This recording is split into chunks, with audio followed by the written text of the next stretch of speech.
So ಯಾವ ಒಂದು patient journey ನಿಮ್ಮನ್ನು ಇವತ್ತವರೆಗೂ ಕಾಡುತ್ತೆ? ಓಕೆ, ಒಂದು ಎಕ್ಸ್ಪೀರಿಯನ್ಸ್ನ ನಿಮ್ಮ ಹತ್ರ ಶೇರ್ ಮಾಡ್ತೀನಿ. ನಾನು ನನ್ನ ಟಾಟಾದಲ್ಲಿ ಟ್ರೈನ್ ಮಾಡಬೇಕಾದ್ರೆ ವೆರಿ ಬ್ಯುಸಿ ಒ ಪಿ ಡಿಸ್. ಸೊ ಡೈಲಿ ನಮಗೆ ಒಂದು 100 ಪೇಷಂಟ್ಸ್ ಇರ್ತಾಯಿತ್ತು. ಸೊ ನಾವು morning 8 o'clock O P D start ಮಾಡಿದರೆ ನೈಟ್ 7 or 8 o'clock ತನಕ ಒ ಪಿ ಡಿ ನಡೆಯೋದು. ಮೋಸ್ಟ್ ಆಫ್ ದ ಟೈಮ್ಸ್ ನಮ್ಮ ಲಂಚ್ ಸ್ಕಿಪ್ ಆಗ್ತದೆ. ಸೊ ಪೇಷಂಟ್ಸ್ ಬಂದಾಗ ನಮಗೆ ಮಾತಾಡೋಕ್ಕೆ ಟೈಮ್ ಇರೋದಿಲ್ಲ. ಸೊ ಆ ಥರ ಒಂದು ಪೇಷಂಟ್ ಮಧ್ಯಪ್ರದೇಶದಿಂದ ಒಬ್ಬ ತಂದೆ ಮತ್ತು ಮಗಳು ಬಂದಿದ್ದು. ಸೊ ನಾವು ಅಲ್ಲಿ ಡಯಾಗ್ನೋಸ್ ಆಯಿತು ಆಸ್ಟಿಯೋಸಾರ್ಕೋಮಾ ಅಂತ, ಟ್ರೀಟ್ಮೆಂಟ್ ಆಯಿತು, ಟ್ರೀಟ್ಮೆಂಟ್ ಮುಗೀತು. ಈ ಥರ ಫಾಲೋ ಅಪ್ ಮಾಡ್ತಾಯಿದ್ರು ಎವ್ರಿ 3 months. ಸೊ 1 ವರ್ಷ 2 ವರ್ಷ ಆದಮೇಲೆ ಫಾಲೋ ಅಪ್ಪಿಗೆ ಬಂದಿದ್ದಾರೆ. ಅವತ್ತು ನಾನು ಹಾಸ್ಪಿಟಲ್ ರಜಾ ಇದ್ದೀನಿ. ಅನ್ಫಾರ್ಚುನೇಟ್ಲಿ ಆ ಹುಡುಗಿಗೆ ಕ್ಯಾನ್ಸರ್ ವಾಪಸ್ ಬಂದಿದೆ. ಕ್ಯಾನ್ಸರ್ ವಾಪಸ್ ಬಂದು ಬೇರೆ ಕಡೆ ಎಲ್ಲ ಜಾಸ್ತಿ ಸ್ಪ್ರೆಡ್ ಆಗಿದೆ. ಸೊ ಅವರು ಟ್ರೀಟ್ಮೆಂಟ್ 6-7 ತಿಂಗಳು ಮಾಡ್ತಿದ್ದಾರಲ್ಲ, ಅವ್ರ ತಂದೆ ಮುಂಬೈಗೆ ಶಿಫ್ಟ್ ಆಗಿಬಿಟ್ಟು ಅಲ್ಲೇ ಆಟೋ ಡ್ರೈವರ್ ಆಗಿ ಕೆಲಸ ಮಾಡ್ತಾಯಿದ್ರು ಅವರು. ಮಗಳು ಟ್ರೀಟ್ಮೆಂಟ್ಗೋಸ್ಕರ ಮತ್ತು ಜೊತೆಗೆ ತಮ್ಮ ಅರ್ನಿಂಗ್ಸ್ಗೂ ಆಗುತ್ತೆ, ದುಡಿಯೋದಕ್ಕೂ ಆಗುತ್ತೆ ಅಂತ.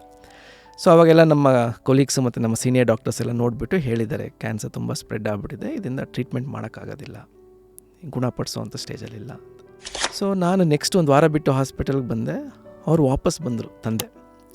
ತಂದೆ ಬಂದು ನನಗೆ ಕೇಳಿದ್ರು, ಸರ್ ಲಾಸ್ಟ್ ವೀಕ್ ಬಂದಿದ್ವಿ, ನೀವಿರಲಿಲ್ಲ. ಸೀನಿಯರ್ ಡಾಕ್ಟ್ರು ನೋಡಿಬಿಟ್ಟು ಹೇಳಿದ್ರು, ನನ್ನ ಮಗಳನ್ನ ಉಳ್ಸೋಕ್ಕಾಗಲ್ವಂತೆ, ಕ್ಯಾನ್ಸರ್ ತುಂಬ ಸ್ಪ್ರೆಡ್ ಆಗಿಬಿಟ್ಟಿದೆ ಅಂತೆ.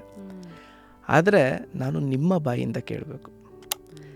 ಸೊ ನೀವು ಹೇಳಿದ್ರೆ ನಾನು ವಾಪಸ್ ಹೋಗ್ಬಿಡ್ತೀನಿ, ನಾನು ವಾಪಸ್ ನಮ್ಮ ಊರಿಗೆ ಹೋಗ್ಬಿಡ್ತೀನಿ. ನನಗೆ ಬಾಂಬೆ ಬೇಡ, ಇಲ್ಲಿ ಆಟೋ ರಿಕ್ಷಾ ಓಡಿಸೋದು ಬೇಡ, ನನ್ನ ಮಗಳು ಟ್ರೀಟ್ಮೆಂಟ್ ಆಗೋಲ್ಲ ಅಂತ ನಾನು ಹೋಗ್ಬಿಡ್ತೀನಿ. ಬಟ್ ನನಗೆ ನಿಮ್ಮ ಬಾಯಿಯಿಂದ ಕೇಳಬೇಕು. ಹಾಗಂದರೆ ಅಷ್ಟು ಎಮೋಷನಲಿ ಕನೆಕ್ಟೆಡ್ ಅವ್ನು ನನ್ನ ಮೇಲೆ. ಅವ್ನು ನನ್ನ ಬಾಯಲ್ಲಿ ಕೇಳಬೇಕು, ಡಾಕ್ಟರ್ ಸುಮನ್ ನೀವು ಹೇಳಿದ ಟ್ರೀಟ್ಮೆಂಟ್ ಆಗೋಲ್ಲ ಅಂತ ನಾನು ಹೋಗ್ಬಿಡ್ತೀನಿ ಅಂತ.